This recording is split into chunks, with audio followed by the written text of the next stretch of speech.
اے کملی میں لپٹنے والے، رات کو قیام کیا کرو مگر تھوڑی سی رات، یعنی نصف رات یا اس سے کچھ کم قیام کرو یا کچھ زیادہ، اور قرآن کو اچھی طرح ٹھہر ٹھہر کر پڑھا کرو۔ ہم عنقریب تم پر ایک بھاری فرمان نازل کریں گے، کچھ شک نہیں کہ رات کا اٹھنا نفس کو سخت پامال کرتا ہے، اور اس وقت ذکر بھی خوب درست ہوتا ہے۔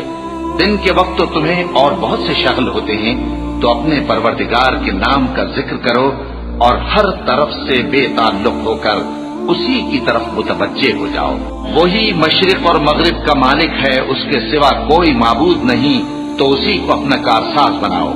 اور جو دل آزار باتیں یہ لوگ کہتے ہیں ان کو سہتے رہو، اور خوبصورتی سے ان سے کنارہ کش رہو، اور مجھے ان جھٹلانے والوں سے جو دولت مند ہیں سمجھ لینے دو، اور ان کو تھوڑی سی مہلت دے دو۔ کچھ شک نہیں کہ ہمارے پاس بیڑیاں ہیں اور بڑی زبردست آگ ہے، اور گلے میں اٹکنے والا کھانا ہے اور درد دینے والا عذاب ہے۔